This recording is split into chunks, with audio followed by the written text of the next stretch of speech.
누누이 말씀을 드리지만은 하나님은 지구라는 농토 위에 인간 농사를 짓고 계시는 농부이십니다.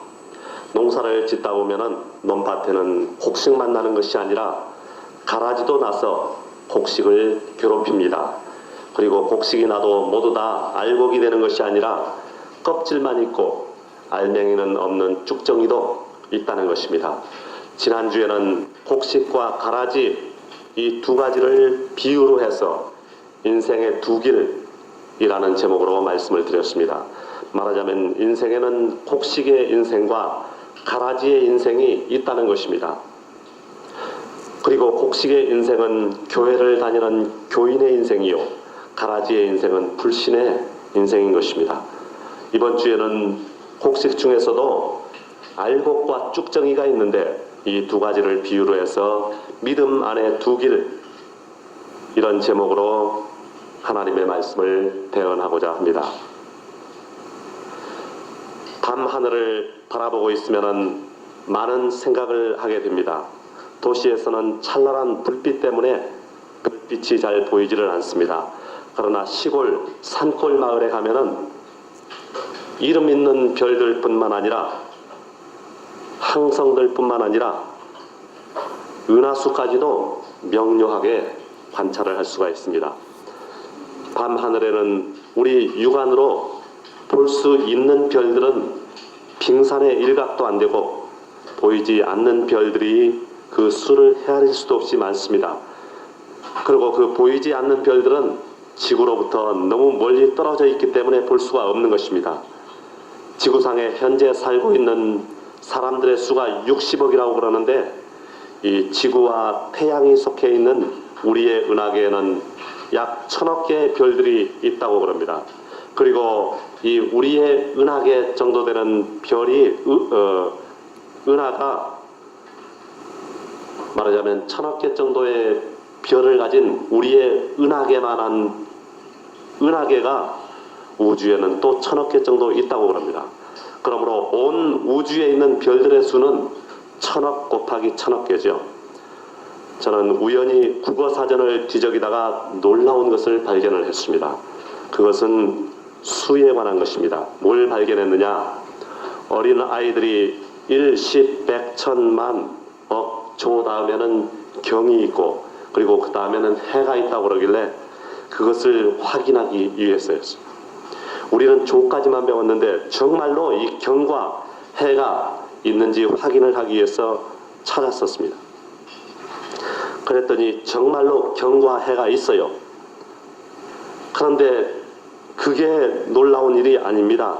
이 해 다음에도 숫자에 다니는 수없이 많았어요. 잠시 그것을 소개해 드리고자 합니다. 1, 10, 100, 1000만, 억, 조 다음에는 경이 있고 해가 있고 그리고 그 다음에는 자, 양, 구, 간, 정, 자, 극, 항아사, 아승기, 나유타, 불가사의, 무량수 이렇게 숫자의 단위가 있었습니다. 그리고 낮은 단위일 때는 알지 못했는데 단위가 높아지니까 이 불교에서 쓰는 용어들이 많더라는 것입니다. 항하사, 아승기, 나유타, 불가사의, 무량수 이런 것이 그들입니다.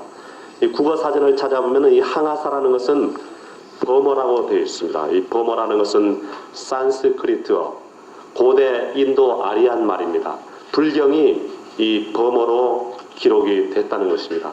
그리고 이 항하사라는 말의 뜻은 겐지스강의 모래라는 뜻을 가지고 있습니다. 그리고 그 말은 헤아릴 수 없을 만큼 많은 수량을 비유해서 이르는 말이라고 되어 있습니다. 국어사전에 그렇게 나와 있어요. 우리가 한강 백사장에만 모래가 많은 줄 알았는데 이 겐지스 강에도 모래가 많은 모양입니다. 그리고 아승기라는 말은 국어사전을 찾아보면 이것도 버머라고 되어 있어요. 그리고 뜻풀이를 해놓기를 불교에서 이르는 셀 수 없이 많은 수, 한이 없는 수 그렇게 기록이 되어 있습니다. 또 나유타라는 말도 아마 버머라고 생각이 됩니다. 그리고 무량수라는 것은 국어사전에 보니까 한량없는 수명, 그리고 아미타불과 그 국토의 백성들의 수명이 한량없는 것 그렇게 기록이 되어 있습니다. 그리고 무량수불, 불교에서 가끔 쓰는 말인데 이것은 수명이 한없는 부처 곧 아미타불을 찬미하여 이르는 말, 그렇게 기록이 되어 있습니다. 이것을 알고 난 후에 저는 깜짝 놀라고 말았습니다. 이 정부에서도 종교에 대해서는 중립을 지키는데 수의 단위가, 수의 세계가 편파적이다 뭐 그런 말은 아닙니다. 그런 말이 아니고 뭔가 하면은 우리 자신도 모르는 사이에 우리가 불교 문화의 깊은 곳에 파묻혀서 지내고 있다는 데 대해서 여러분 어떻게 생각을 하십니까? 그건 그렇고 하여간 우주에 존재하는 별의 수를 굳이 한번 표현해 본다면은 1000억 곱하기 1000억은 얼마냐? 100해라는 것입니다. 100해. 100조도 아니고 100경도 아니고 100해. 100해 무익한 일을 한번 해봤습니다. 한편 우리 인간이 예로부터 이 땅에 태어나서 살다가 죽는 것처럼 별들도 우주 공간에 태어나서 살다가 죽어서 폭발해서 사라져버리거나 혹은 블랙홀로 변화되고 맙니다. 이런 생각을 하다 보면은 어린 왕자라는 소설이 생각나고 거기 나오는 순수한 세계에 빠져들게 됩니다. 우리가 지구에서 보면은 별들이 밝기 외에는 똑같아 보이지만 실제로는 별마다 다 다릅니다. 똑같은 별은 한 쌍도 없어요. 옛날 사람들은 별을 사람에 비유하곤 했습니다. 여름날 밤에 연인들끼리 풀밭에 앉아가지고 여자가 남자의 무릎을 베고 혹은 남자가 여자의 무릎을 베고 누워가지고 저 별은 나의 별, 저 별은 너의 별, 그러던 기억이 혹시 있으십니까? 사람들은 이처럼 별을 사람에 비유하는 것입니다. 또 사람이 죽으면 그 사람의 별이 떨어진다고 생각을 했었습니다.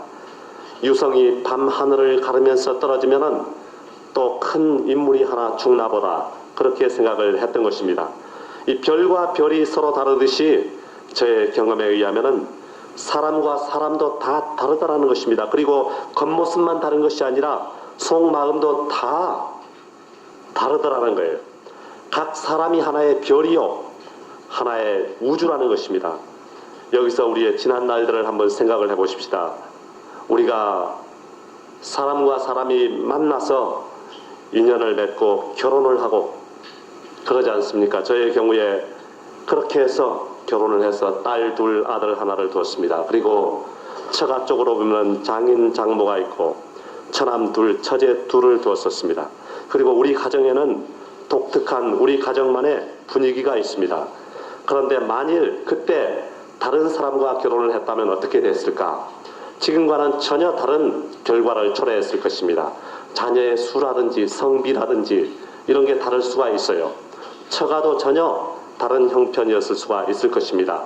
이와 같이 인생의 선택은 자신을 아주 독특한, 특수한, 특별한 위치에 서 있게 만듭니다. 여러분, 우리의 연수가 70이요 강건하면 80인데 그 인생 사는 동안에 하나님을 만나는 사람이 있고 하나님을 만나지 못하는 사람이 있어요. 그리고 하나님을 만났느냐 만나지 못했느냐에 따라서 영혼의 운명이 완전히 갈라지게 되는 것입니다. 그런데 오늘 살펴보고자 하는 것은 하나님을 만나지 못한 사람은 차치하고 하나님을 만난 사람의 삶에도 두 종류의 길이 있더라는 것입니다. 이 두 종류의 길을 걸어가는 사람들이 있다는 것입니다. 그것은 첫 번째로 13절에서 14절을 보니까 좁은 문으로 들어가는 사람들과 넓은 문으로 들어가는 사람들이 있다는 거예요. 저는 고등학교 때 예수님을 믿기 전에 이 기독교에 대해서 기독량으로 조금 얻어들었을 때 우리 할머니에게 이렇게 말했습니다. 할머니, 죽으면 저승 가는 길이 나오는데요, 좁은 길과 넓은 길이 나온대. 같이 죽은 사람들이 많을 텐데 그 사람들은 모두 다 넓은 길로 가더라도 할머니는 꼭 좁은 길로 가야 돼. 그래야 천당 간대. 그리고 좀 더 가다 보면은 강물 위로 다리가 놓여 있고 거기를 건너가야 하는데 그 다리 건널 때 일부러 강물로 몸을 던져버려. 그러면 죽지 않고 도로 깨어난대. 이승에서 죽어서 저승 갔는데 저승에서 물에 빠져 죽었으니까 도로 이승에서 깨어날 거 아니야? 그렇게 말을 했었습니다. 그러면 할머니가 그런데냐? 알았다. 그렇게 대답을 하곤 했었습니다. 그러던 할머니가 예수님을 잘 믿고 천국에 가셨습니다. 그런데 미안하지만 잘 아시다시피 여기 나오는 좁은 문, 넓은 문은 그런 의미가 아니지 않습니까? 이 좁은 문이라는 것은 생명으로 인도하는 문인데 문이 좁고 길이 협착하여 찾는 이가 적다는 것입니다. 반면에 넓은 문은 멸망으로 인도하는 문인데 문이 크고 그 길이 넓어서 그리로 들어가는 자가 많다는 거예요.